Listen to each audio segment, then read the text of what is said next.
اس کی صبح صادق آج کی رات ہے۔ آج رات سے رمضان کی برکتیں آنی شروع ہو گئیں۔ یہ اب ہر روز بڑھتی جائیں گی حتیٰ کہ رمضان المبارک سے ایک دو دن پہلے ایسے ہی برکتیں ہوں گی جیسے کہ خود رمضان کی برکتیں ہوتی ہیں۔ اب آج کی رات میں انسان کے لیے رزق کے فیصلے اللہ تعالیٰ فرماتے ہیں۔ رزق میں انسان کے بیوی بچے، صحت، عزت، کاروبار سب کچھ آ جاتا ہے۔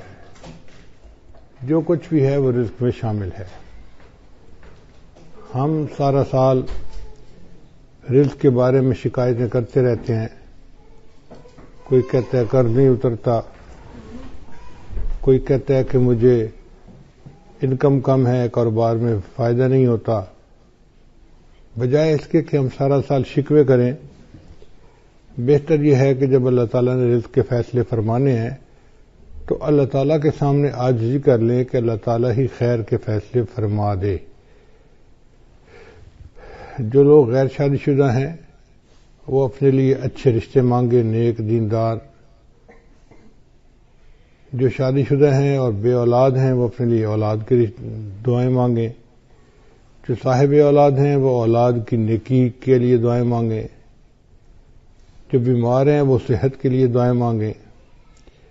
جو پریشان حال ہیں مرد یا عورتیں وہ اپنی پریشانیوں کے دور ہونے کے لیے دعائیں مانگیں۔ اپنے لیے بھی مانگیں، اہل خانہ کے لیے بھی مانگیں، ملک کے سب لوگوں کے لیے مانگیں، پوری امت مسلمہ کے لیے مانگیں، پوری دنیا کے مسلمانوں کے لیے مانگیں۔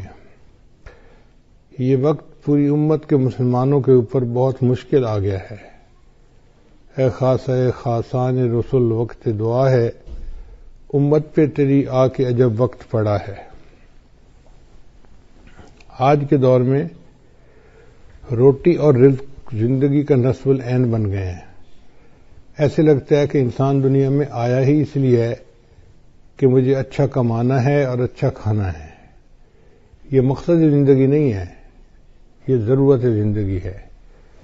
مقصد زندگی اللہ تعالیٰ کی عبادت ہے، اللہ کی فرمانبرداری ہے۔ مگر ہم رزق کے پیچھے اس طرح پڑے ہوئے ہیں کہ 24 گھنٹے اسی کی فکر ہے۔ اٹھتے بیٹھتے چلتے پھرتے ہر وقت اسی کی فکر ہے۔ حالانکہ آج کے دور میں زیادہ کھا کر مرنے والوں کی تعداد زیادہ ہے بنسبت بھوک سے مرنے والوں کے۔ اور اللہ تعالیٰ نے رزق کی اتنی بہتات دی ہے کہ بے موسم کے پھل ہر جگہ پر ملتے ہیں۔ پھل کیا ملنا بلکہ بے موسم کے جوس ہر جگہ ملتے ہیں۔ پورا سال جو جوس پینا چاہیں وہ فریج کے اندر موجود ہوتا ہے۔ تو ایک طرف تو اللہ تعالیٰ کی رحمتوں کی انتہا یہاں تک ہے، اور دوسری طرف ہمارا حال یہ ہے کہ اٹھتے بیٹھتے اللہ کے شکوے، مجھے یہ نہیں ملا، مجھے یہ نہیں ہوا، میرے بچے کی نوکری نہیں ہو رہی، بیٹی کا رشتہ نہیں آ رہا۔ تو بجائے شکوے کرنے کے ہم اللہ تعالیٰ کے سامنے درخواست کریں کہ یا اللہ تو آئندہ سال کے لیے جو رزق کے فیصلے فرمائے گا تو ہمارے لیے خیر کے فیصلے فرما دے۔ روٹی کو اتنی اہمیت حاصل ہو گئی ہے کہ اس سے پہلے تاریخ میں کبھی اتنی اہمیت حاصل نہیں تھی۔ دین اسلام اتنا خوبصورت ہے کہ اس نے کسب حلال کو عبادت کہا ہے۔ اس لیے شریعت نے رہبانیت سے منع کیا ہے۔ رہبانیت کہتے ہیں کہ اتنا دین میں لگ جانا کہ دنیا کو چھوڑ دینا، بیوی بچوں کو نظر انداز کر دینا۔ لا رہبانیت فی الاسلام، اسلام کے اندر کوئی رہبانیت نہیں ہے۔ دوسری طرف ہے اباہیت۔ اباہیت کہتے ہیں کہ روٹی کپڑا اور مکان کو زندگی کا مقصد بنا لینا، یہ بھی ناجائز ہے۔ نہ رہبانیت جائز ہے نہ اباہیت جائز ہے، ہمیں اس کے درمیان کی زندگی گزارنی ہے۔ ہمارے حضرت مرشد عالم رحمۃ اللہ فرماتے تھے کہ اللہ تعالیٰ کو جو راستہ جاتا ہے وہ جنگلوں اور غاروں سے ہو کر نہیں جاتا، ان گلی کوچوں بازاروں سے ہو کے جاتا ہے۔ اللہ چاہتے ہیں کہ میرے بندو تم معاشرے میں زندگی گزارو، حقوق اللہ پورے کرو، حقوق العباد پورے کرو۔ تو اس کے بعد تمہیں اللہ کی رضا مل جائے گی۔ اس لیے انسان رزق کے حلال کے لیے کوشش تو کرے مگر حرص نہ دکھائے۔ جو مقدر میں ہے ملنا وہی ہے، جو مرضی کرتا پھرے۔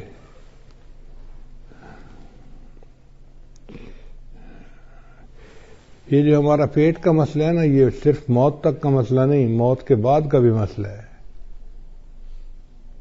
چنانچہ قیامت میں جب انسان کھڑا ہوگا تو اسے سخت پیاس لگی ہوگی۔ جن لوگوں کو جہنم میں بھیجا جائے گا ان کو سخت بھوک ہوگی، مگر ان کو وہاں کھانے کے لیے زقوم دیا جائے گا اور پینے کے لیے غسلین دیا جائے گا۔ وہ غسلین اتنا گرم ہوگا کہ انسان کی آنتیں کٹ کر پخانے کے راستے باہر نکل جائیں گی۔ پھر انسان ٹھیک ہو جائے گا، پھر بھوک لگے گی، پھر پیاس لگے گی، اور یہ سائیکل سزا کا چلتا ہی رہے گا۔ اللہ تعالیٰ فرماتے ہیں کہ جب ان کی جسم کی جلد جل جائے گی، بدلناہم جلودا غیرہا لیذوقوا العذاب، ہم ان کے جسم کی سکن کو دوبارہ ٹھیک کر دیں گے تاکہ ان کو دوبارہ عذاب مل سکے۔ تو یہ پیٹ کا مسئلہ کوئی ابھی کا نہیں ہے، یہ مستقل ایک مسئلہ ہے۔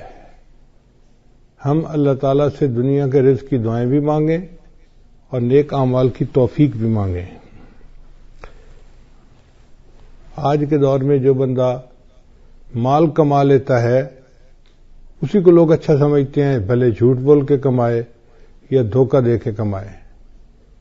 شریعت نے کہا کہ مال تو اس نے کما لیا مگر مال کے ساتھ وبال بھی آئے گا اگر مال حرام ہوا۔ ہم کتنے لوگوں کو دیکھتے ہیں کہ ان کے پاس پیسہ تو بہت ہوتا ہے، کسی کی بیوی نافرمان، کسی کے بچے نافرمان، کسی کو بیماری لگ گئی، کسی کو دفتر کے مقدموں میں الجھا لیا گیا، تو ایسے مال کا کیا فائدہ کہ انسان کے لیے جینا مشکل ہو جائے۔ خود اپنی زبان سے کہتے ہیں کہ جی اس جینے سے تو مر جانا زیادہ بہتر ہے۔ تو بہتر ہے کہ انسان رزق کے حلال ہی کی تمنا رکھے اور سکون کی زندگی گزارے۔ نبی علیہ السلام نے ارشاد فرمایا، زکوٰۃ دینے سے مال میں برکت آتی ہے اور سود لینے سے انسان کے مال سے برکت ختم ہو جاتی ہے۔ آج جس کو دیکھو وہی سودی کاروبار کر رہا ہے، کہتے ہیں جی کہ کیا کرے، بینک کے بغیر تو کام چلتا ہی نہیں ہے۔ رزق اپنی رفتار میں موت سے زیادہ تیز ہے۔ انسان کو رزق پہلے پہنچتا ہے، موت کا فرشتہ بعد میں آتا ہے۔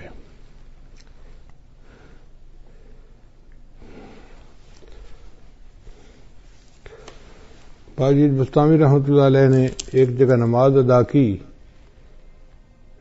تو ایک بندے نے ان سے پوچھا، من این تاکل، آپ کہاں سے روٹی کھاتے ہیں؟ تو اس بزرگ نے جواب دیا، تو نہیں، باجید بستامی نے جواب دیا، اصبر حتی اعید الصلاۃ التی صلیتها خلفک، صبر کر حتیٰ کہ میں نماز لوٹا لوں جو میں نے تمہارے پیچھے ادا کی ہے، حیث شککت فی رازق المؤمنین، کیونکہ تو نے مخلوق کو رزق دینے والے پروردگار کے اندر شک کیا ہے۔ بھئی تو کیسا امام مسجد ہے کہ تجھے اتنا ہی نہیں پتا کہ کون کھلاتا ہے ہمیں؟ اس لیے باجید بستامی رحمۃ اللہ فرمایا کرتے تھے، اگر ساری مخلوق کو میرا کنبہ بنا دیا جائے اور زمین تانبے کی بن جائے کہ اس میں ایک درخت نہ اگے، کھیتی نہ اگے، سبزی کچھ بھی نہ اگے، اور آسمان سے ایک قطرہ بارش کا نہ گرے، مجھے پھر بھی یقین ہے کہ اللہ تعالیٰ میری عیال کو رزق پہنچا دیں گے۔ اللہ تعالیٰ وہ ذات ہے جو انسانوں کو، حیوانوں کو، پرندوں کو، چرندوں کو، کیڑے مکوڑوں کو، ہر کسی کو رزق پہنچاتا ہے۔ حتیٰ کہ بند پتھر کے اندر کچھ کیڑے ہوتے ہیں، ان کیڑوں کو بھی اللہ روزی پہنچاتا ہے۔ تو نے پتھر میں کیڑے کو پالا، خشک مٹی سے سبزہ نکالا۔ تو نے پتھر میں کیڑے کو پالا، خشک مٹی سے سبزہ نکالا۔ یہ تیرا ہے جہاں، یہ زمین آسماں اے خدایا، کس نے تیری حقیقت کو پایا؟ ہمارے اکابرین نے لکھا ہے کہ رزق کے کھلنے کے 16 دروازے ہیں، 16 کنجیاں ہیں جن سے رزق کے دروازے کھلتے ہیں۔ پہلی کنجی ہے نماز، کہ انسان اہتمام کے ساتھ، خشوع خضوع کے ساتھ نماز ادا کرے۔ اللہ تعالیٰ فرماتے ہیں وَأْمُرْ أَهْلَكَ بِالصَّلَاةِ وَاصْطَبِرْ عَلَيْهَا لَا نَسْأَلُكَ رِزْقًا نَحْنُ نَرْزُقُكَ، کہ تم نماز ادا کرو، ہم تو اس سے روزی کمانا نہیں چاہتے، روزی تو ہم تمہیں دیں گے، ہماری روزی ہے اللہ کے پاس۔ وَفِي السَّمَاءِ رِزْقُكُمْ، اے میرے بندو تمہارا رزق تو آسمانوں میں ہے، اور اللہ جتنا چاہتے ہیں اتنا اپنے بندوں کو عطا فرما دیتے ہیں۔ تو سب سے پہلا عمل ہو گیا کہ انسان نماز کو اہتمام کے ساتھ ادا کرے۔ آج ہم نماز تو پڑھتے ہیں مگر جیسے مرغا ٹکریں لگا رہا ہوتا ہے، ہم بھی اسی طرح اٹھک بیٹھک کر رہے ہوتے ہیں، دل دماغ کہیں اور پہنچا ہوا ہوتا ہے، جس کی وجہ سے نماز کی برکتیں سامنے نہیں آتی۔ دوسرا رزق کا دروازہ ہے استغفار کی کثرت کرنا۔ چنانچہ اللہ تعالی ارشاد فرماتے ہیں استغفروا ربکم انہ کان غفارا، اپنے رب کے سامنے استغفار کرو، اللہ گناہوں کو معاف کرنے والا ہے۔ اور حدیث پاک میں آتا ہے من استر من الاستغفار، جو بندہ استغفار کی کثرت کرتا ہے جعل اللہ لہ من کل ہم فرجا، اللہ تعالیٰ اس کے لیے ہر مشکل میں آسانی کر دیتا ہے، ومن ضیق فرجا، اور ہر مشکل کو آسان کر دیتا ہے، ورزقہ من حیث لا یحتسب، اور اسے ایسی طرف سے رزق دیتا ہے کہ جس کا اس کو گمان بھی نہیں ہوتا۔ تو گویا استغفار کے زیادہ کرنے سے اللہ تعالیٰ بندے کو رزق ایسی طرف سے دیتے ہیں جس کا اس کو گمان ہی نہیں ہوتا، اور اس کے رزق کی پریشانی کو دور کر دیتے ہیں۔ پھر تیسرا رزق کا دروازہ ہے اللہ کے راستے میں خرچ کرنا، اس کو کہتے ہیں انفاق فی سبیل اللہ۔ اس لیے کہ جو بندہ اللہ کے راستے میں خرچ کرتا ہے اللہ تعالیٰ اس کو واپس لوٹاتے ہیں۔ اللہ تعالیٰ فرماتے ہیں وما انفقتم من شیء فهو یخلفہ، تم اللہ کے راستے میں جو خرچ کرو گے وہ اللہ تمہیں اس کا بدلہ دے گا۔ ہم 1 روپیہ خرچ کرتے ہیں، اللہ ہمیں اس کے بدلے 10 عطا فرماتے ہیں، 20 عطا فرماتے ہیں، 70 عطا فرماتے ہیں، حتیٰ کہ کئی مرتبہ 1 کے بدلے 700 عطا فرماتے ہیں۔ لوگ کہتے ہیں جی کہ ہم کہاں سے پیسہ دیں، ہماری تو ضرورتیں پوری نہیں ہوتی۔ بھائی ضروری نہیں کہ انسان لاکھوں دے، جتنا بھی غریب آدمی ہے 5-10 روپے خرچ کرنا تو کوئی مشکل کام نہیں ہوتا۔ تو ہمیں چاہیے کہ ہم مسکینوں پہ، فقیروں میں خرچ کریں، یا مدارس کے جو طلباء ہیں ان کے لیے مطبخ میں خرچ کریں۔ چونکہ ہم اللہ کے راستے میں خرچ کریں گے تو اللہ تعالیٰ اس قرض حسنہ کو واپس لوٹا کر رہیں گے اور کئی گنا کر کے لوٹائیں گے۔ تو دیکھنے میں ہم 1 دے رہے ہوں گے اور دوسری طرف سے 10 ہماری جیب میں واپس آ رہے ہوں گے، مگر یہ نفع کا کاروبار ہر بندے کو کرنا نہیں آتا، لوگ پریشان ہو جاتے ہیں۔ تو پہلا دروازہ تھا نماز کو اہتمام کے ساتھ ادا کرنا، دوسرا دروازہ تھا استغفار کی کثرت کرنا، تیسرا دروازہ تھا کہ اللہ کے راستے میں اپنے مال کو خرچ کرنا، اور چوتھا دروازہ ہے دین کے لیے ہجرت کرنا۔ جیسے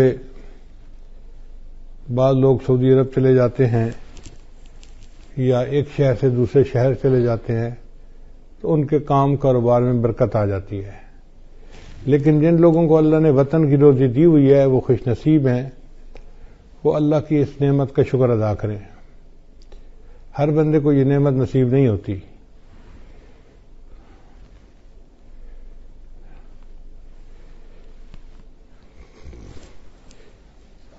پھر چوتھا عمل ہے تقوی اختیار کرنا۔ اللہ تعالیٰ فرماتے ہیں وَلَوْ أَنَّ أَهْلَ الْقُرَىٰ آمَنُوا وَاتَّقَوْا لَفَتَحْنَا عَلَيْهِمْ بَرَكَاتٍ مِّنَ السَّمَاءِ، اگر یہ بستی دیسوں والے ایمان لاتے، تقوی کو اختیار کرتے، تو ہم ان کے لیے آسمان سے برکتوں کے دروازے کھول دیتے۔ تو گناہوں سے بچنے پر اللہ تعالیٰ رزق کے دروازوں کو کھول دیتے ہیں، اور آج گناہوں کی وجہ سے رزق کے دروازے بند ہیں اور ہم پریشانیوں کا شکار ہیں۔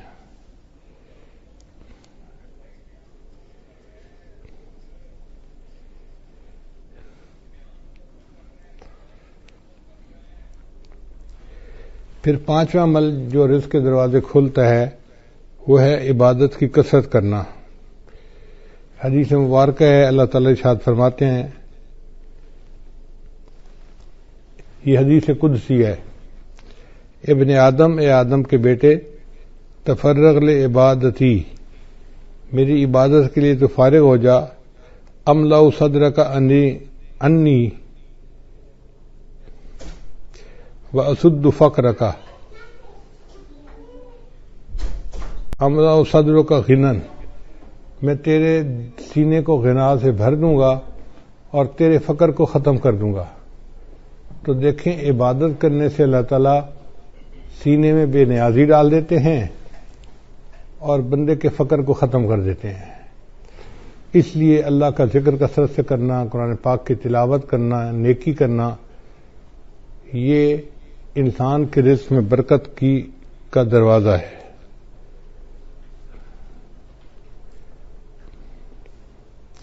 اور اگر تو ایسا نہیں کرے گا تو تیرے ہاتھ کاموں میں الجھا دوں گا اور لوگوں کی طرف تیری محتاجی کو ختم نہیں کروں گا۔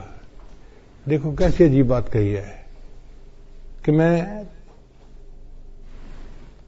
تیرے ہاتھ کو کاموں میں الجھا دوں گا، ویسے تو بڑا مصروف نظر آئے گا، یہ کر رہا ہوں، یہ دے رہا ہوں، یہ لے رہا ہوں، یہ فائل آ رہی ہے، یہ جا رہی ہے، یہ آرڈر ہے، یہ فلاں ہے، ہاتھ تیرے کام میں الجھے ہوں گے مگر تیرا فقر ختم نہیں ہوگا، تنگدستی ختم نہیں ہوگی۔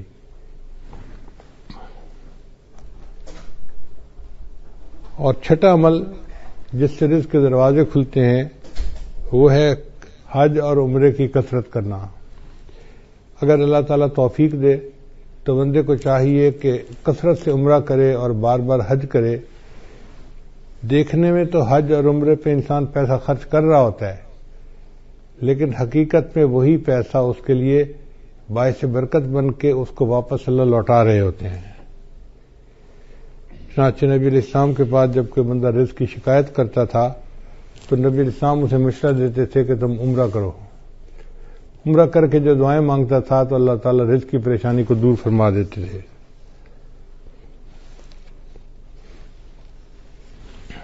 ساتواں عمل جس سے رزق کے دروازے کھلتے ہیں اس کو کہتے ہیں صلہ رحمی۔ صلہ رحمی کا مطلب یہ ہے کہ جن کے ساتھ خونی رشتے ہوتے ہیں ان کے ساتھ محبت کا تعلق رکھنا، ان کے ساتھ پیار محبت کا ریلیشن رکھنا اور غم خوشی میں ان کے ساتھ رہنا، اس کو صلہ رحمی کہتے ہیں۔ چنانچہ جو بندہ صلہ رحمی کرتا ہے اللہ تعالیٰ اس کو دو نعمتیں عطا فرماتے ہیں۔ حدیث پاک میں ہے من احب ان یزاد فی عمرہ، جو بندہ اس بات کو پسند کرتا ہے کہ اس کی عمر کے اندر زیادتی ہو، یعنی لمبی عمر ہو، فیزاد فی رزقہ، اور اس کے رزق میں زیادتی ہو، برکت ہو، فلیصل رحمہ، اس کو چاہیے کہ صلہ رحمی کو زیادہ کرے۔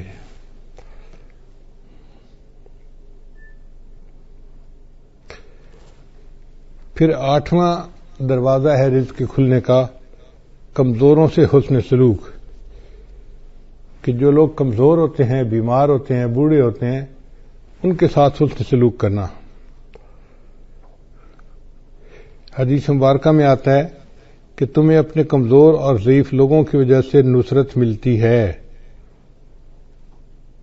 اللہ تعالیٰ قرآن مجید میں فرماتے ہیں وَلَوْ يُؤَاخِذُ اللَّهُ النَّاسَ بِمَا كَسَبُوا، اگر اللہ تعالیٰ پکڑ لیتا انسانوں کو جو عمل وہ کرتے ہیں، مَا تَرَكَ عَلَى ظَهْرِهَا مِن دَابَّةٍ، تو زمین کی سطح کے اوپر کوئی ایک بھی جاندار باقی نہ بچتا۔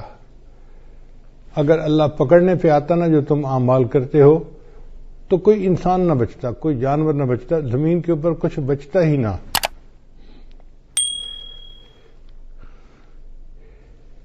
تو اللہ تعالیٰ ہمیں جو رزق دیتے ہیں وہ چھوٹے بچوں کی وجہ سے، بوڑھوں کی وجہ سے، بیماروں کی وجہ سے، عورتوں کی وجہ سے دیتے ہیں، مہمانوں کی وجہ سے دیتے ہیں۔ لہذا ان کو بوجھ نہیں سمجھنا چاہیے، بلکہ ان کی وجہ سے ہمیں رزق ملتا ہے، ہر وقت ذہن میں یہ رکھنا چاہیے۔ رزق کا نواں دروازہ جس سے کہ انسان کا رزق کھلتا ہے اس کو توکل کہتے ہیں۔ توکل کا مطلب یہ ہے کہ انسان اللہ پر امید رکھے، اپنی طرف سے کوشش کرے اور نتیجہ اللہ پہ چھوڑ دے۔ وَمَن يَتَوَكَّلْ عَلَى اللَّهِ فَهُوَ حَسْبُهُ، جو اللہ پر توکل کرتا ہے اللہ اس کے لیے کافی ہو جاتا ہے۔ حدیث مبارکہ میں آئے لو انکم توکلون علی اللہ حق توکلہ، اگر تم توکل کرتے جیسے کہ اللہ پہ توکل کرنی چاہیے، لرزقکم کما یرزق الطیور، تو اللہ تعالیٰ تمہیں اس طرح رزق پہنچاتے جس طرح اللہ تعالیٰ پرندوں کو رزق پہنچاتے ہیں۔ وہ صبح اپنے گھونسلے سے خالی پیٹ نکلتے ہیں اور شام کو اپنے گھونسلے میں پیٹ بھرے واپس آتے ہیں۔ انسان کا معاملہ الٹ ہے، بیچارہ گھر سے پیٹ بھر کے نکلتا ہے اور شام کو خالی پیٹ گھر واپس آتا ہے۔ اور پرندوں کا معاملہ دیکھو کہ وہ خالی پیٹ گھر سے نکلتے ہیں اور اللہ ان کو پیٹ بھر کے رات کو واپس گھر پہنچاتے ہیں، جبکہ پرندے اپنے لیے کوئی چیز جمع بھی نہیں کر سکتے۔ کوئی پرندہ آپ نے ایسا نہیں دیکھا ہوگا جو سال کی روزی جمع کر لے، انسان جمع بھی کر لیتا ہے، پھر اس کا یہ حال ہے۔ اور پھر جانوروں کا رزق بھی بہت ہوتا ہے۔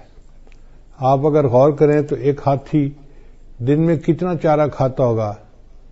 ہمارے حساب سے منوں کے حساب سے، ٹنوں کے حساب سے کھاتا ہوگا، اس کا وزن ہی اتنا ہے۔ اور ہم نے جہاں بھی جنگل میں ہاتھی دیکھا اس کو ہر وقت چرتے ہوئے دیکھا۔ تو جو ٹنوں کے حساب سے کھانا کھاتے ہیں ان کے پیٹ اللہ بھر دیتے ہیں، اور انسان بیچارہ کتنا کھا لیتا ہے؟ بڑے سے بڑا پہلوان ہو تو 2 روٹی، اس سے پیٹ بھر جاتا ہے بندے کا۔ تیسری روٹی دیں بھی صحیح نا تو کہتے ہیں نا جی پیٹ بھر گیا۔ تو ہمارا پیٹ بھی چھوٹا ہے اور ہم گھر سے پیٹ بھرے نکلتے ہیں اور رات کو خالی پیٹ واپس آتے ہیں۔ بہتر ہے کہ ہم اللہ تعالیٰ کے اوپر توکل کریں، تو پھر دیکھیں کہ اس کی برکتیں کتنی ہوں گی۔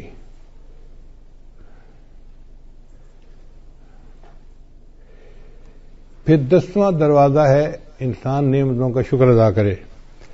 اللہ تعالیٰ فرماتے ہیں لئن شکرتم لازیدنکم، اگر تم شکر ادا کرو گے ہم اپنی نعمتیں تم پر اور زیادہ کریں گے۔ آپ دیکھیں ہمارے اوپر اللہ کی کتنی نعمتیں ہیں، ہم تو شکر بھی ادا نہیں کر سکتے۔ الحمدللہ ثم الحمدللہ کہ گھروں میں کھانا کھانے بیٹھتے ہیں تو 1 سالن 2 سالن تو معمول کی بات ہے۔ کبھی گوشت پکا ہوتا ہے، کبھی دال پکی ہوتی ہے، کبھی روٹی بنی ہوتی ہے، کبھی چاول بنے ہوتے ہیں۔ اب 2 قسم کے کھانے پڑے ہوتے ہیں، حالانکہ کھانا تو ایک بھی مل جاتا تو بہت تھا، مگر یہ اللہ کی نعمت ہے نا کہ اللہ کئی قسم کے کھانے دیتے ہیں۔ اور پھر یہ نہیں کہ کھانے ہی ہمیں ملتے ہیں، کھانے کے علاوہ وافر کھانے ہوتے ہیں۔ چنانچہ میں نے دیکھا ہے کہ ہمارے پاس کئی دفعہ 8-10 مہمان آ جاتے ہیں نا، تو مجھے صرف اندر پیغام بھیجنا پڑتا ہے جی کہ مہمان ہیں، کوئی کھانے کے لیے تردد نہیں کرنا پڑتا۔ اللہ کے فضل سے اتنا کھانا ہوتا ہے گھر والوں کا بچا ہوا کہ 8-10 آدمیوں کا کھانا تو اسی میں ہی نکل آتا ہے۔ یہ اللہ کا کتنا بڑا کرم ہے، کتنا بڑا فضل ہے، ہم اللہ کی اس نعمت کا شکریہ ادا نہیں کر سکتے۔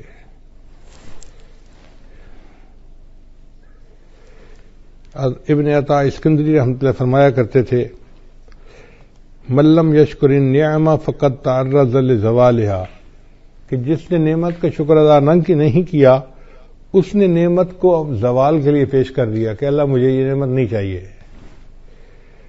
ومن شکرہا، اور جس نے نعمت کا شکر ادا کیا فقد قید بعقالہا، اس نے نعمت کو نکیل کے ذریعے سے پکڑ لیا، باندھ لیا اپنے پاس یعنی جو نعمت ملتی ہے اور بندہ اس کے اوپر شکر ادا کرتا ہے، پھر وہ نعمت اللہ اس سے واپس نہیں لیتے بلکہ اس نعمت میں اور برکت عطا فرما دیتے ہیں۔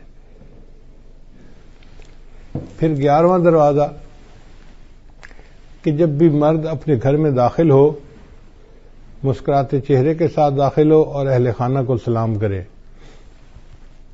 حدیث مبارکہ میں ہے، سیدہ صدیقہ نے فرماتی ہیں کہ نبی صلی اللہ علیہ وسلم جب بھی گھر تشریف لاتے تھے تو مسکراتے چہرے کے ساتھ آتے تھے اور اہل خانہ کو سلام کیا کرتے تھے۔ یہ اہل خانہ کو سلام کرنا رزق کی برکت کا ذریعہ ہے۔ چنانچہ حدیث پاک میں ہے، ثلاثۃ کلہم ضامن اللہ، 3 بندے ہیں جن کا اللہ کے اوپر ضمانت ہے، یعنی اللہ ان کو رزق پہنچاتا ہے۔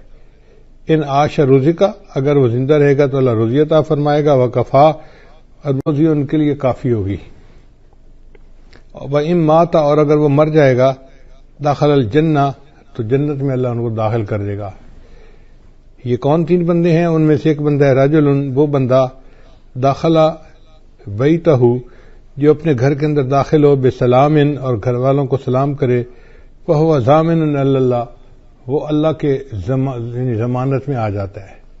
اب یہ کتنا آسان کام ہے، مگر بہت سارے لوگ ہیں جو گھروں میں داخل ہوتے ہیں تو ان کو سلام کرنا یاد ہی نہیں ہوتا، بس باتوں میں لگ جاتے ہیں، مسکرائیں گے، بیوی سے پوچھیں گے تیرا کیا حال ہے، بچوں سے پوچھیں گے تم کیسے ہو، مگر سلام کرنا ان کو یاد نہیں ہوتا۔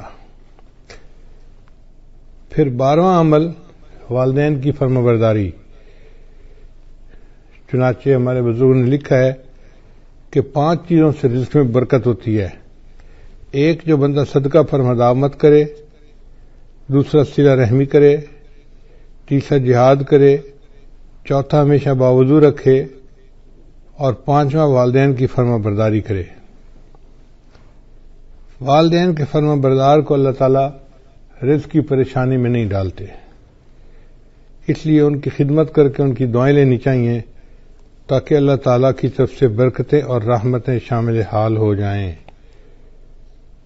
13واں دروازہ رزق کا ہے دوام طہارہ، یعنی مستقل وضو کی زندگی گزارنا۔ اگر انسان عادت بنا لے تو وہ باوضو ہر وقت رہ سکتا ہے۔ جیسے ہمیں ہر وقت بے وضو رہنے کی عادت ہے، اس کو بدل لیں تو ہر وقت باوضو رہنے کی عادت ہو جائے گی، جب وضو ٹوٹے دوبارہ پھر وضو کر لیں۔ ہمارے اسی شہر میں ایک جگہ ایک گھرانہ ہے جو امام ربانی مجدد ثانی رحمۃ اللہ کے اولاد میں سے ہیں، تو بہت سال پہلے کی بات ہے، کوئی 30 سال پہلے کی بات ہے، مجھے خیال آیا کہ جا کے ان سے صرف اللہ کے لیے ملاقات کروں، تو میں ان کے ہاں گیا، ملاقات ہوئی۔ ہم جب پہنچے تو بس مغرب کے وقت میں کوئی 5 ہی منٹ باقی تھے، سلام دعا ہوئی۔ انہوں نے کہا جی کہ یہاں سے مسجد دور ہے تو ہمیں گھر میں ہی نماز پڑھنی پڑے گی۔ ہم نے کہا ٹھیک ہے۔ ان کے بچے گراؤنڈ کے اندر فٹ بال کھیل رہے تھے، کوئی 10-12 بچے ہوں گے چھوٹے بڑے، خوب ہنگامہ تھا، جیسے 2 ٹیموں کا میچ ہو رہا ہوتا ہے۔ لو جی ہم کھڑے ہو گئے مصلی پہ جماعت کے لیے، انہوں نے آواز دی بچوں کو، بچوں نماز کا وقت ہو گیا ہے۔ سارے بچے گراؤنڈ سے بھاگتے ہوئے آئے اور صف میں آ کے کھڑے ہو گئے۔ اب جب ہم نے نماز ادا کی تو مجھے بڑی حیرت ہوئی کہ کیا سب بچوں کا وضو تھا یا کچھ بچوں نے بے وضوئی نماز پڑھ لی۔ تو میں نے ان سے سوال پوچھا کہ جی بچے کسی کو وضو تو نہیں کرتے میں نے دیکھا، تو وہ مسکرائے اور کہنے لگے کہ جی ہمارے خاندان میں بچوں کو یہ تربیت دی جاتی ہے کہ تم نے پوری زندگی باوضو گزارنی ہے۔ ہمارے گھر کے چھوٹے بڑے جس بندے کو آپ دیکھیں گے، جب بھی دیکھیں گے ہمیشہ باوضو دیکھیں گے، اگر وضو ٹوٹے گا تو دوبارہ اسی وقت وہ پھر وضو کر لیں گے۔ تو اگر ایسے خاندان آج بھی دنیا میں موجود ہیں کہ جن کے گھر کا ہر چھوٹا بڑا بندہ، مرد عورت ہر وقت باوضو رہتے ہیں، تو پھر اللہ ان کی رزق میں بھی برکت عطا فرما دیتے ہیں۔ پھر 12واں عمل ہے، 14واں عمل ہے چاشت کی نماز پڑھنا، چاشت کی نماز ہوتی ہے دن کے 10 بجے 11 بجے، جب ذرا سورج طلوع ہو جاتا ہے اور پاؤں جلنے لگ جاتے ہیں گرمیوں میں، تو اس کو صلاۃ الضحیٰ کہتے ہیں، چاشت کی نماز کہتے ہیں۔ یہ وہ ٹائم ہوتا ہے جب اکثر مرد اپنے دفتروں میں چلے جاتے ہیں یا کھیتوں میں چلے جاتے ہیں یا اپنے کاروباروں میں چلے جاتے ہیں۔ اس وقت جو عورتیں اپنے خامدوں کو کاروبار پہ بھیج کے پیچھے مصلے پہ بیٹھتی ہیں اور نفل پڑھتی ہیں، اس میں اللہ نے رزق کی برکت رکھی ہے۔ اب کتنی عورتیں ہیں جو رزق میں کمی کے شکوے تو کرتی ہیں، لیکن وہ چاشت کی نماز نہیں پڑھتی کہ محنت کرنے کے لیے تو میرا خامد نکل گیا، پسینہ تو وہ بہائے گا، اب اللہ کرے کہ اس کے رزق میں برکت ہو جائے اور ہمیں اللہ تعالی رزق میں آسانی فرما دے۔ تو یہ نماز پابندی کے ساتھ پڑھنے کی ضرورت ہے۔ ہمارے بزرگوں نے لکھا ہے کہ جو بندہ چاشت کے وقت نماز نہ پڑھ سکتا ہو دفتر کی وجہ سے یا کاروبار کی وجہ سے یا دکان کی وجہ سے، اس کو چاہیے کہ سورج نکلنے کے چند منٹ بعد جو اشراق کی نماز پڑھتے ہیں تو 2 رکعت اشراق کی نیت سے پڑھ لے اور 2 رکعت چاشت کی نیت سے اسی وقت پڑھ لے تو اس کی چاشت کی نماز ہو جائے گی۔ تو معمول بنا لینا چاہیے کہ چاشت کی نماز دفتر جانے سے پہلے پڑھ کے ہی جائیں۔ پھر 15واں عمل جس سے انسان اللہ تعالیٰ رزق کے دروازے کھولتے ہیں وہ ہے سورہ واقعہ کو پابندی کے ساتھ پڑھنا۔ حدیث مبارکہ میں آتا ہے من قرأ سورۃ الواقعہ کل لیلۃ، جس نے ہر رات میں سورہ واقعہ کو پڑھا، لم تصبہ فاقۃ ابدا، اس کو کبھی فاقہ نہیں پہنچتا۔ عبداللہ بن مسعود رضی اللہ عنہ ایک بڑے مفتی قسم کے صحابی تھے، وہ بیمار ہو گئے۔ حضرت عثمان غنی امیر المومنین تھے، وہ ان کو ملنے کے لیے آئے۔ اللہ تعالی نے عثمان غنی رضی اللہ عنہ کو مال پیسہ بھی بہت دیا تھا، تو انہوں نے بات چھیڑی اور بات کرتے ہوئے کہا کہ عبداللہ بن مسعود آپ کی بیٹیاں ہی بیٹیاں ہیں، بیٹا کوئی نہیں، تو میرا دل چاہتا ہے کہ میں آپ کو بہت سارا مال ہدیہ دے دوں، یعنی میں اپنی طرف سے بتا رہا ہوں کہ جیسے میں آپ کو 5 لاکھ دینار یا درہم ہدیہ دینا چاہتا ہوں۔ تو انہوں نے انکار کر دیا، نہیں مجھے نہیں چاہیے۔ تو عثمان غنی اللہ نے فرمایا کہ آپ کی بیٹیاں ہیں، آپ کو تو پیسے کی ضرورت ہے۔ ان کا بیٹیاں تو ہیں، مگر میں نے اپنی سب بیٹیوں کو سورہ واقعہ یاد کروا دی ہے اور میں نے ان کو بتا دیا ہے کہ مغرب کے بعد سورہ واقعہ پڑھ لیا کرو۔ نبی علیہ السلام نے فرمایا جو بندہ ہر رات میں سورہ واقعہ پڑھ لیتا ہے اللہ اس کو فاقے سے محفوظ فرما لیتے ہیں۔ یعنی ان صحابہ کا اتنا یقین پکا تھا کہ انہوں نے 4-5 لاکھ ریال ہدیہ لینے کے بجائے سورہ واقعہ کے اوپر زیادہ جو ہے نا بھروسہ کیا کہ اللہ تعالیٰ میری بچیوں کو فاقے سے بچائے گا۔ پھر 16واں عمل ہے دعا کرنا۔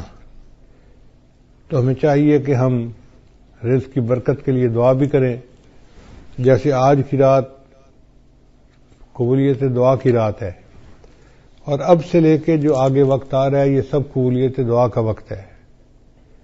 یہ رزق کی جو فہرستیں ہیں یہ اب سے بننا شروع ہوتی ہیں اور یہ بنتی رہتی ہیں بنتی رہتی ہیں بنتی رہتی ہیں، حتیٰ کہ 27 رمضان مبارک کو یہ فہرستیں اللہ تعالیٰ فرشتوں کو ہینڈ اوور کر دیتے ہیں ایگزیکیوشن کے لیے، عمل درآمد کے لیے۔ تو ہمارے پاس آج کی رات سے لے کے 27 رمضان تک کا وقت ہے، اس دوران ہم اللہ کو منائیں، اس کے سامنے روئیں، اس سے رزق مانگیں، اس سے صحت مانگیں، جو مانگنا ہے مانگیں۔ اللہ کے در میں کسی چیز کی کمی نہیں، جتنا مانگیں گے اللہ اتنا عطا فرمائیں گے، حتیٰ کہ 27 رمضان کو یہ لسٹیں فائنل ہو جائیں گی اور اسی میں یہ بھی فیصلہ ہوگا کہ اگلے سال کس نے زندہ رہنا ہے اور کس بندے نے مرنا ہے۔ زندگی اور موت کے فیصلے بھی اس بجٹ میں شامل ہیں، جیسے رزق کے فیصلے شامل ہیں۔ تو ہم اللہ تعالیٰ سے دعا مانگیں آج رات بھی اور آئندہ بھی۔ کرونا بیماری کی وجہ سے، حالات کی وجہ سے مسجدوں میں تو اجتماع اس وقت نہیں کر سکتے، لیکن گھر میں بیٹھ کے عبادت تو کر سکتے ہیں، اس میں تو کوئی رکاوٹ نہیں۔ ہم ابھی سے رمضان کی تیاری کریں اور ذہنی طور پہ ہم عبادت کرنے کے لیے تیار ہو جائیں اور اللہ کو منانے کے لیے تیار ہو جائیں، خوب دعائیں مانگیں۔ اگر باجماعت تراویح مسجد میں نہیں پڑھ سکتے تو گھر میں تو پڑھ سکتے ہیں نا۔ مسجدوں کی عمارتیں بند ہوئی ہیں، اعمال بند نہیں ہوئے. اعمال تو ہم کر سکتے ہیں، تو ہم تلاوت کریں، نمازیں پڑھیں، گھر کے اندر مجالس کریں اور اللہ تعالیٰ سے دعائیں کریں خوب ڈٹ کے. جتنا مانگیں گے اتنا ہی اللہ تعالیٰ ہمیں عطا فرما دیں گے. تو یہ 16 دروازے ہیں رزق کے کھلنے کے.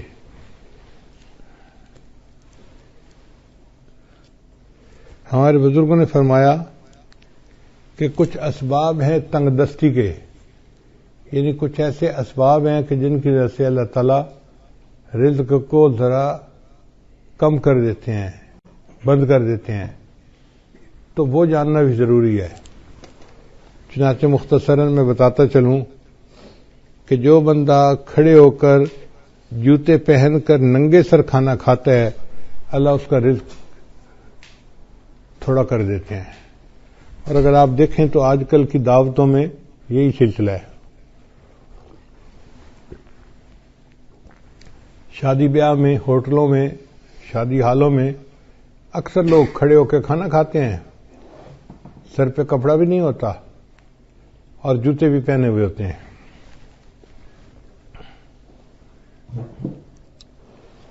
پھر رزق میں تنگی تو ہونی ہوتی ہے. پھر دوسرا، مہمان کو بوجھ سمجھنا. جو لوگ مہمان کے آنے کو بوجھ سمجھیں اور اس فکر میں لگ جائیں کہ جی آ گیا ہے تو کہاں سے اس کو کھلائیں گے اور کتنا اس کو کھلائیں گے اور کتنے دن رہے گا. مہمان بعد میں آتا ہے، اللہ مہمان کا رزق پہلے بھیجتے ہیں. تو الحمدللہ ثم الحمدللہ اللہ تعالیٰ خیر فرما دیتے ہیں. بلکہ میں تو یہ سمجھتا ہوں کہ ہمیں اللہ مہمانوں کی برکت سے روزی دیتے ہیں. ایک دن میں کھانا کھا رہا تھا تو میری بہو کہنے لگی کہ ابو جی ایک بندہ ہے انڈیا کا، بڑا مالدار ہے، اس نے پورا سال ہر روز بندے کو ہر روز 1000 بندوں کو کھانا کھلایا. اب وہ بڑی حیران تھی کہ 1000 بندوں کو کھانا ہر روز وہ کھلاتا تھا. جب اس نے بات کر لی تو میں نے کہا کہ بیٹا وہ تو امیر آدمی ہے، وہ تو 1000 بندوں کو دن میں ایک دفعہ کھانا پورا سال کھلاتا ہے. ہم فقیر لوگ ہیں اور ہم الحمدللہ 1000 طلباء کو دن میں 3 مرتبہ کھانا کھلاتے ہیں. صبح ناشتہ بھی ہوتا ہے، دوپہر کا کھانا بھی ہوتا ہے، رات کا کھانا بھی ہوتا ہے، اور پورا سال اللہ روزی پہنچا دیتے ہیں. تو حیران ہوئی، کہنے لگی ہاں بات تو ٹھیک ہے. میری وائف پاس بیٹھی ہوئی تھی تو وہ کہنے لگی کہ میں ایک بات بتاؤں. میں نے کہا کیا؟ کہنے لگی کہ ہماری شادی کو 30-35 سال ہو گئے ہیں اور اس 30-35 سال میں ایک دن بھی ایسا نہیں گزرا کہ ہمارے گھر میں مہمان کا کھانا نہ بنا ہو. میں نے اللہ کا شکر ادا کیا کہ یا اللہ تیرا کرم اور تیرا احسان ہے کہ الحمدللہ 35 سال میں ہر روز مہمان کا کھانا گھر میں بن رہا ہے، ایک دن بھی ایسا نہیں کہ مہمان گھر میں نہ ہو. تو میں تو یہ سمجھتا ہوں کہ اللہ ہمیں رزق جو دیتے ہیں وہ مہمانوں کی وجہ سے دیتے ہیں. تو مہمان نوازی سے کبھی پریشان نہیں ہونا چاہیے. پھر تیسرا سبب ہے بغیر بسم اللہ پڑھے کھانا کھا لینا، ہاتھ دھوئے بغیر کھانا کھا لینا. یہ بھی بیماری عام ہے. دسترخوان لگے ہوتے ہیں، نہ ہاتھ دھوئے جاتے ہیں، نہ بسم اللہ پڑھی جاتی ہے، نہ کھانے کی دعا پڑھی جاتی ہے، جس وجہ سے پھر تنگ دستی آ جاتی ہے اور رزق کے دروازے بند ہو جاتے ہیں. پھر کھانے کے برتن کو صاف نہ کرنا، یہ بیماری بھی عام ہے. ہم لوگ کھانا کھاتے ہیں اور کچھ تھوڑا سا کھانا آخر پہ بچا دیتے ہیں، حالانکہ اسی کھانے میں برکت ہوتی ہے. سنت یہ ہے کہ اگر 3 لقمے کھانا موجود ہے تو اس کو تو چھوڑ دیں تو کوئی اور کھا لے گا، چلو بھائی. اگر اتنا کھا لیا کہ 3 لقمے رہ گئے، اس کو خالی نہ چھوڑیں. اب اس کو پلیٹ کو اچھی طرح صاف کر دیں تاکہ اللہ کی نعمت ضائع نہ ہو. اللہ کی نعمت جو ہے وہ کسی انسان کے کام آ جائے. مگر اس میں ایسے لگتا ہے کہ جیسے یہ بندہ غریب ہے، اور امیر لوگ جو ہیں وہ ذرا شاہانہ دماغ کے ہوتے ہیں تو وہ ڈالتے زیادہ ہیں، آدھا کھا لیتے ہیں، آدھا چھوڑ دیتے ہیں.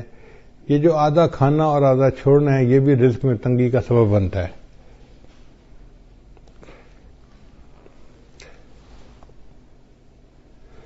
اور ایک اور بات کہ بیت الخلاء میں باتیں کرنا، پہلے زمانوں میں یہ گناہ کم تھا، آج یہ گناہ زیادہ ہے، بلکہ نوجوان بچے اور بچیاں جو ادھر ادھر کالیں کرتے ہیں چھپ چھپ کے، وہ تو کئی مرتبہ جا کے بیٹھ کے بات ہی کرتے ہیں بیت الخلاء میں، پتہ ہی نہ چلے کسی کو کہ کیا ہوا۔ بیت الخلاء میں باتیں کرنے سے فرشتوں کو بھی تکلیف ہوتی ہے اور رزق کے اندر بھی تنگی کر دی جاتی ہے۔ پھر 7واں بات ہے فقیر کو جھڑکنا۔ اگر کوئی مانگنے والا آئے تو بندہ فقیر کو جھڑکی نہ دے، چلے جاؤ بھائی یہاں سے، کہا نہیں آپ کو چلے جاؤ، سن نہیں رہے، جاتے کیوں نہیں، ایسے جھڑکی نہیں دینی چاہیے، بلکہ اگر کچھ ہے تو دے دے، اور اگر نہیں تو کہہ دے جی آپ آگے چلے جائیں۔ ہم ایک مرتبہ حرم شریف میں بیٹھے ہوئے تھے تو ایک UK کا بندہ حضرت کے پاس آیا مطاف کے اندر، کہنے لگا حضرت میں حج کے لیے آیا ہوں، لیکن یہاں مطاف میں تو مانگنے والے بہت ہیں، ہر تھوڑی دیر کے بعد کوئی فقیر آ جاتا ہے مانگنے والا، اب سمجھ نہیں آتی کہ ہم کس کو دیں اور کس کو نہ دیں۔ اگر ہم ہر کسی کو دے دیں تو ان کی تو عادت بگڑ جائے گی، تو دل چاہتا ہے کہ ان کو نہ دیں، اور اگر ہم نہ دیں تو پھر کون دے گا، تو دل چاہتا ہے دے بھی صحیح، تو اب فیصلہ کرنا مشکل ہوتا ہے۔ تو اب بتائیں کہ ہم کس کو دیں، ہمیں کیسے پتہ چلے کہ کون مستحق ہے اور کون مستحق نہیں ہے؟ حضرت نے اس کی ساری بات کو سنا اور پھر فرمایا کہ اچھا یہ بتاؤ کہ اللہ نے جو تمہیں دیا ہے تم اس کے مستحق ہو؟ اس نے کہا نہیں۔ تو حضرت نے فرمایا جب تم اس کے مستحق نہیں اور اللہ نے پھر بھی تمہیں دے دیا ہے، تم بھی اللہ کے خلق کو اپناؤ، دے دو، مستحق ہے یا نہیں یہ تمہارا مسئلہ نہیں، یہ اللہ کا مسئلہ ہے۔ تو بندہ چپ تو ہو گیا، مگر اس کے دل میں سوال تو بہرحال تھا۔ تو حضرت نے بھانپ لیا کہ اس کے دل میں سوال ابھی باقی ہے، تو پھر حضرت نے اس کو بات پیار سے سمجھائی۔ حضرت نے فرمایا کہ دیکھو وہ بندہ تمہارے پاس مانگنے آیا ہے، مان لیا کہ وہ صاحب حیثیت ہے اور عادتاً مانگ رہا ہے، تم اسے اس لیے دے دو کہ اللہ کا شکر ادا کرو کہ اللہ تو نے مجھے دینے والوں میں سے بنایا، لینے والوں میں سے نہیں بنایا۔ یہ بھی تو ہو سکتا تھا اللہ تجھے اس کے حال میں ڈال دیتا اور تو لوگوں سے مانگتا پھرتا۔ تو اللہ تعالیٰ کی اس نعمت کا شکر ادا کرتے ہوئے دے دیا کرو کہ اللہ تو نے مجھے لینے والا نہیں، تو نے مجھے دینے والا بنایا ہے، میں تیرے نام پہ دے رہا ہوں۔ اس پہ اس کے دل کے اندر تسلی ہو گئی اور اس نے حضرت کے ماتھے کا بوسہ لیا اور خوش ہو کے واپس چلا گیا۔ تو اس لیے اگر کوئی فقیر آئے تو اس کو جتنا دے سکتے ہیں دیں، اور اگر نہیں دے سکتے تو پیار سے کہیں جی آپ آگے چلے جائیں، اس کو جھڑکی نہ دیں، اس کو ڈانٹ ڈپٹ نہ کریں۔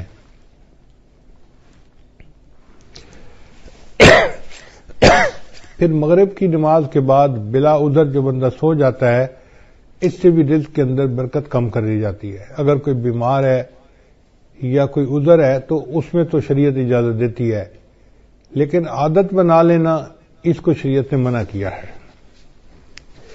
مغرب کے بعد بلا عذر نہیں سونا چاہیے۔ پھر جو بندہ نماز قضا کر دیتا ہے اللہ تعالیٰ اس کے رزق کو تنگ کر دیتے ہیں۔ عورتیں بالخصوص، نیک عورتیں بھی نمازیں قضا کر بیٹھتی ہیں، پتہ ہے کیوں؟ سوچتی رہتی ہیں مہمان آئے ہیں، میں ان کو پہلے چائے بنا کے دے دوں پھر نماز پڑھ لیتی ہوں۔ اب وہ چائے بنا کے دینے میں اتنا کام لمبا ہو جاتا ہے کہ نماز کا ٹائم نکل جاتا ہے، ان کو یاد ہی نہیں ہوتا۔ یاد اس وقت آتا ہے جب اگلی نماز کا وقت شروع ہو چکا ہوتا ہے۔ یا یہ سوچتی رہتی ہیں کہ میں بچے کو نہلا لوں، بچے کھانا کھلا لوں، بچے کو پتہ کر لوں، بچے کو نہلا لوں اور پھر نماز پڑھوں گی۔ یہ جو پھر کا مسئلہ ہے نا، نماز قضا کرنے کی بنیاد یہی ہے۔ نماز کو کبھی پھر پہ نہیں رکھنا چاہیے، ابھی پہلے نماز پڑھیں، بعد میں جو کرنا کریں۔ اس لیے جب نماز کا وقت ہو جائے تو نماز پڑھیں اور اس کے بعد جو کرنا ہے کریں. نماز کو کبھی آئندہ پہ نہ چھوڑیں. کیا پتہ چند سانس مزید ہیں بھی صحیح کہ نہیں.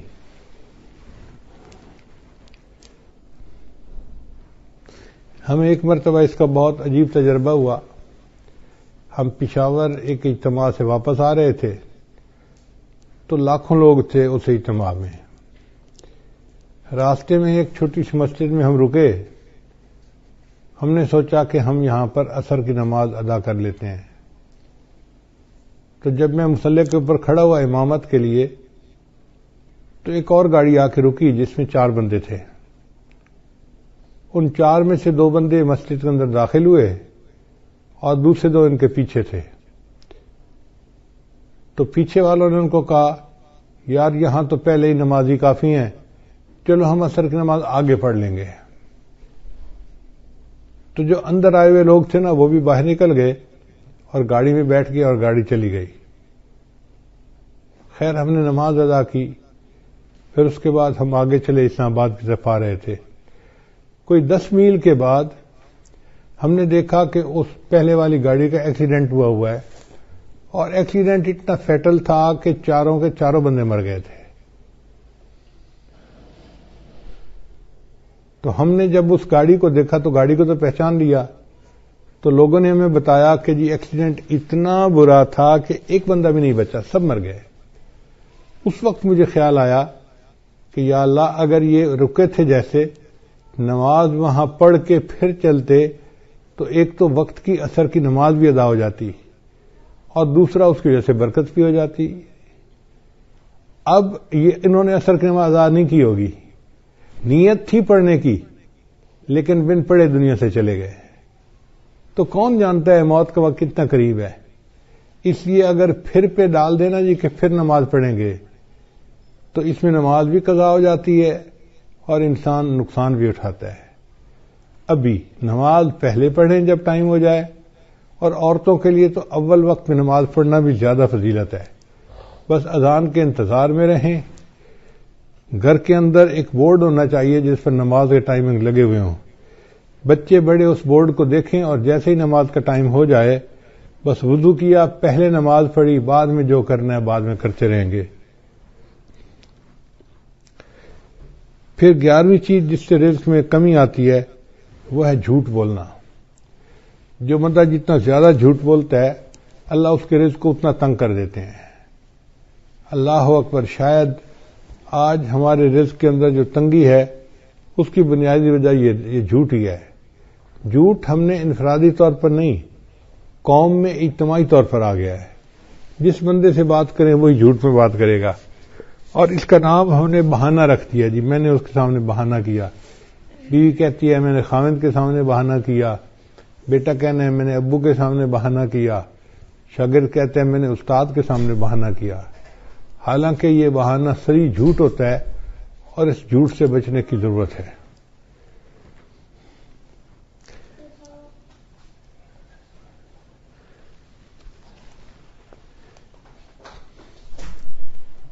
بارہواں عمل ہے موسیقی کا سننا. آج کل گھروں کے اندر گانے چل رہے ہوتے ہیں، فلمیں چل رہی ہوتی ہیں. عورتیں موسیقی کی آواز پہ کام کر رہی ہوتی ہیں کچن میں، گھر میں، اور کہتی ہیں الٹا کہ جی موسیقی تو روح کی غذا ہے. اور اس بات کو بھول جاتی ہیں کہ جس گھر میں موسیقی چلتی ہے اللہ ان کی روزی میں تنگی کر دیتے ہیں. پھر 13واں عمل اولاد کو برا بھلا کہنا. کچھ ماں باپ اولاد کو جلدی گالیاں دینا شروع کر دیتے ہیں یا برے الفاظ کرنا شروع کر دیتے ہیں یا کوسنا شروع کر دیتے ہیں. تو جو اولاد کو برے الفاظ کہیں گے یا کوسیں گے ان کے رزق کو اللہ تعالیٰ ویسے ہی تنگ کر دیں گے. 14واں عمل قرآن مجید کو بلا وضو ہاتھ لگانا. قرآن مجید اللہ کا کلام ہے، لا یمسہ الا المطہرون. اس کو ہاتھ نہیں لگا سکتا مگر وہ جو پاک ہو. تو ہمیں چاہیے کہ ہم باوضو ہو کے اس کو ہاتھ لگائیں. اگر بے وضو ہاتھ لگائیں گے تو رزق کے اندر کمی آ جائے گی۔ پھر 15 عمل جس سے رزق میں کمی آتی ہے، نامحرم کو دیکھنا۔ یہ بد نظری کی عادت آج اتنی عام ہو گئی ہے، چاہے آتے جاتے بازار میں دیکھے، گلی میں دیکھے، سکرین کے اوپر دیکھے، سیل فون کے اوپر دیکھے، عورت کو دیکھے یا عورت کی تصویر کو دیکھے، بات ایک ہی ہے۔ تو نامحرم کو دیکھنے سے اللہ تعالیٰ رزق میں تنگی فرما دیتے ہیں۔ اور 16واں عمل جس سے کہ انسان کے رزق میں تنگی آ جاتی ہے، اہل و عیال کے ساتھ لڑتے رہنا۔ میاں بیوی جو ہر وقت ایک دوسرے کے ساتھ بات بات پہ بحث کرتے ہیں، دلیلیں دیتے ہیں، لڑتے جھگڑتے ہیں، تو یہ میاں بیوی کی لڑائی جھگڑے میں اللہ ان کے رزق کو تنگ کر دیتے ہیں۔ اب ایک طرف تو لڑائیاں بھی ختم نہیں ہوتی اور دوسری طرف رزق کی کمی کے شکوے بھی ختم نہیں ہوتے۔ بھئی اتفاق میں برکت ہے، آپ محبت پیار سے زندگی گزاریں تو اللہ تعالیٰ رزق کی پریشانی کو دور کر دیں گے۔ چنانچہ آج کی رات میں خاص طور پر ہم اپنے لیے اور اپنی مسلمان امت کے لیے خوب دعائیں مانگیں۔ ایک وبا پھیلی ہے جس کا نام ہے کرونا، تو مجھے ایک ساتھی نے آج کچھ اشعار لکھ کے لا دیے کہ جی آپ بیان میں یہ بھی سنا دینا، مجھے بھی اچھے لگے۔ اشعار ہیں، نمازیں پڑھو تم تلاوت کرو نا، یعنی کرونا جو ہے نا وہ اصل میں ہے کہ آ کے کہہ رہا ہے کہ میاں تم یہ کام کرو،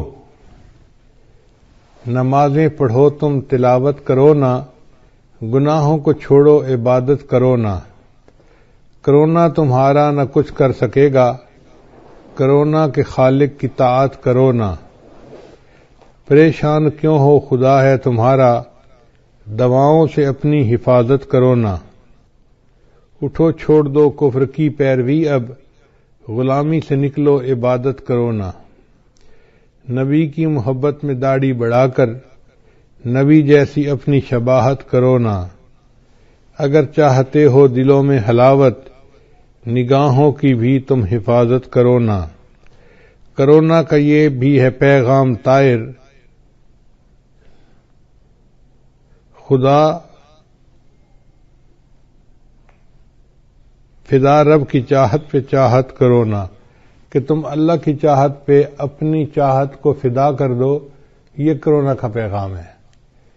تو بہرحال ہمیں چاہیے کہ ہم اس وبا سے بھی دعا مانگیں اور باطنی روحانی بیماریوں سے بھی دعا مانگیں، اللہ تعالی ہمارے ایمان کی حفاظت فرمائے اور ہمیں اس دنیا میں اللہ تعالی ایمان کے ساتھ جینے اور ایمان کے ساتھ مرنے کی توفیق عطا فرمائے۔ وآخر دعوانا ان الحمد للہ رب العالمین۔